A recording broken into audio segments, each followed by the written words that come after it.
어느 날 아침, 거울 앞에 섰을 때 문득 지금의 내 모습이 너무 익숙해진 것 같다는 생각이 들었다. 바쁘다는 핑계로 건강을 돌보지 않고 살아온 것이 벌써 몇 년째인지 모를 정도였다.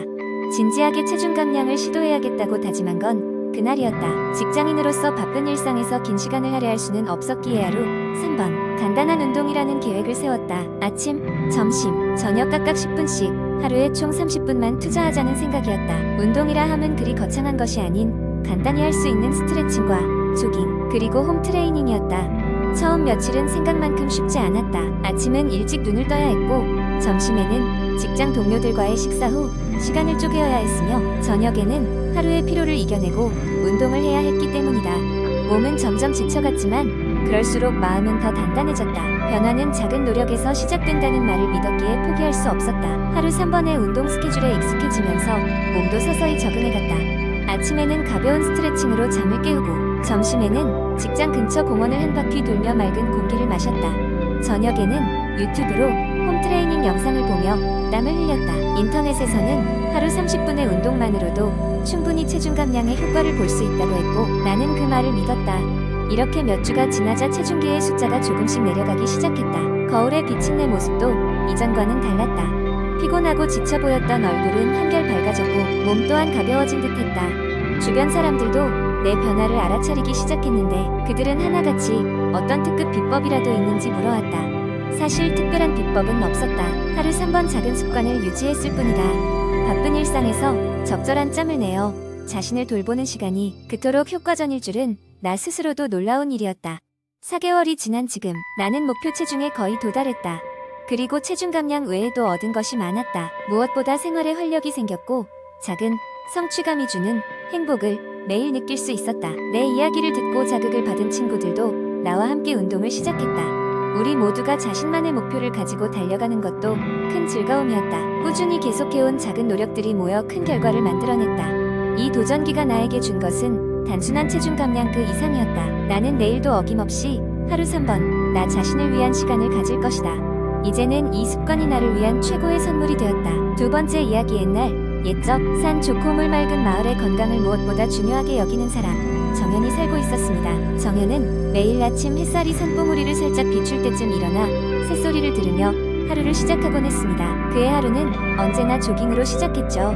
숲을 속으로 난 오솔길을 따라 달리다 보면 어느새 피곤함은 사라지고 마음은 더없이 평온해졌습니다. 조깅을 마치고 집으로 돌아오면 정연은 아침 식사를 준비했습니다. 정연에게 아침은 소중한 에너지를 공급하는 중요한 한 끼였습니다.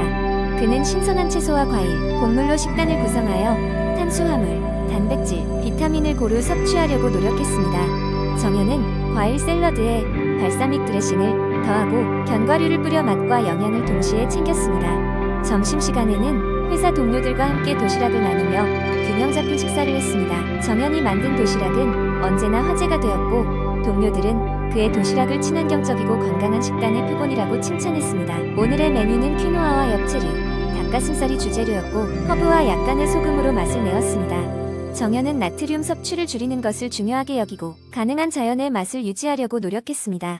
퇴근 후 정연은 마을 농장의 하우스에 들러 신선한 채소를 구매하곤 했습니다. 마을 농부들과 대화를 나누며 농작물의 퀄리티에 대한 이야기를 맺곤 했죠. 이러한 소소한 교류는 정연에게 하루의 피로를 잊게 해주었습니다. 저녁은 정연이 가장 공들여 준비하는 식사였습니다. 가족들과 함께 식탁에 둘러앉아 매일 다른 메뉴로 요리를 선보였습니다. 오늘의 저녁은 렌틸 수프와 구운 채소 그리고 유기농 현미밥이었습니다. 정연의 가족들은 매일 저녁 식사가 기다려질 만큼 그의 요리를 사랑했습니다. 주말이면 정연은 공원에 가족들을 데리고 나가 피크닉을 즐겼습니다. 자연 속에서 맑은 공기를 마시며 가족과 함께하는 시간은 그에게 균형 잡힌 삶의 또 다른 원동력이었습니다. 피크닉 메뉴 역시 건강을 고려한 식단으로 통밀빵으로 만든 샌드위치와 과일을 주로 준비했습니다. 정연은 이렇게 건강한 식생활을 실천하며 몸의 균형뿐만 아니라 마음의 평화도 찾을 수 있었습니다. 그에게 식단이란 단순히 먹고 사는 데 필요한 것이 아닌 삶을 풍요롭게 해주는 중요한 요소였습니다. 그는 건강한 식습관이야말로 행복하고 오래 살 수 있는 비결이라는 신념을 가지고 있었습니다. 어느덧 정연의 이야기는 마을의 많은 사람들에게 영감을 주었고 균형 잡힌 식단으로 건강한 삶을 사는 것이 마을의 새로운 문화로 자리 잡았습니다.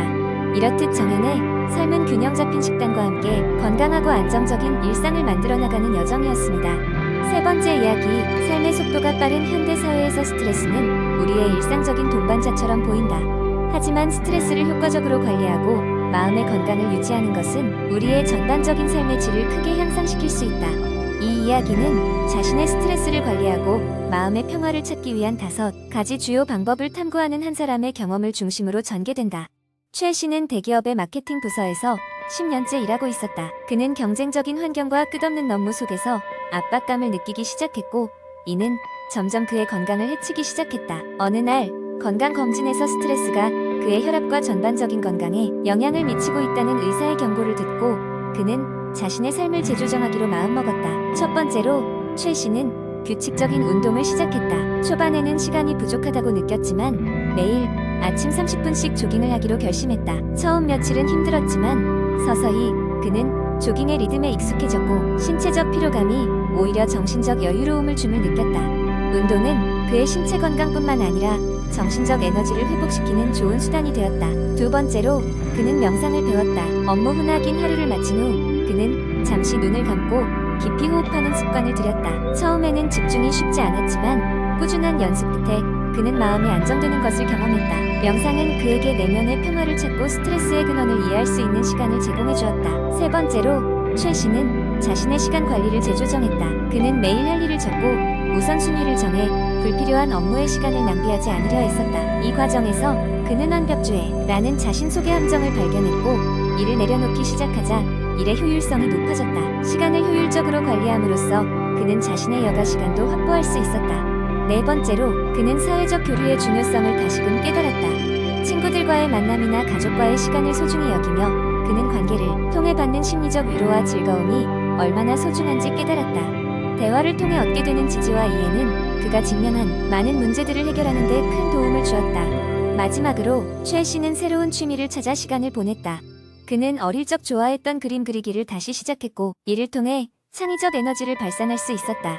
그림을 그리는 시간은 그의 스트레스 해소와 마음의 휴식을 위한 완벽한 도구가 되었다. 이렇게 5가지 방법을 통해 최 씨는 스트레스 관리와 마음의 건강을 다시 찾을 수 있었다. 그의 이야기는 우리에게 일상의 작은 변화가 삶에 큰 변화를 가져올 수 있음을 상기시킨다. 주변의 모든 것에 쫓기기보다 스스로의 속도와 가치를 찾는 것이 진정한 마음의 건강을 유지하는 길이라는 사실을 배울 수 있다. 네 번째 이야기, 언제나 북적이던 도시의 소음이 갑자기 멎는 것만 같던 어느 날 나는 극도의 스트레스를 안고 사무실을 나섰다. 데드라인과 끊임없는 전화, 끝없는 미팅은 나를 점점 지치게 만들었고 어느새 나는 무기력이라는 깊은 수렁에 빠져 있었다. 일을 마치고 집으로 돌아오는 길, 우연히 한 책방에 들르게 되었다. 그곳에서 나의 시선을 끈 것은 스트레스 해소를 위한 명상 및 호흡 기법이라는 제목의 책이었다. 멍하니 서서 책을 집어든 나는 첫 장을 넘기기 시작했다. 책은 명상의 중요성과 호흡의 효과에 대해 이야기하고 있었다. 전혀 흥미롭지 않게 들릴 수도 있었지만 스트레스에 짓눌려 있던 나에게는 명료한 해결책처럼 느껴졌다. 그날 밤 나는 마음을 가다듬고 차분히 책에 나와 있던 명상의 기본적인 방법을 따라보기로 했다.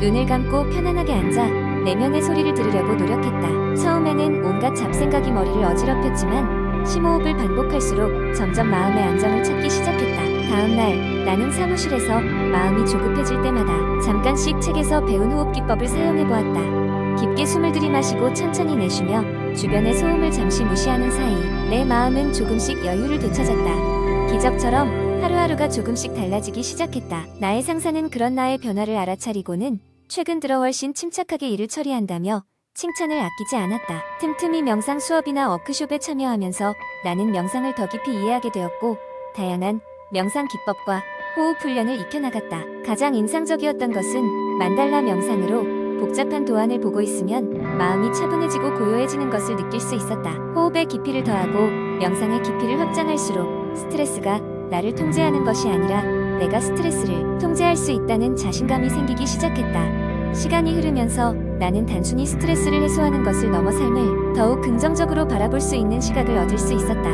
예전의 나였다면 크게 동요했을 작은 문제들에도 이제는 의미심장한 미소로 대처할 수 있었다.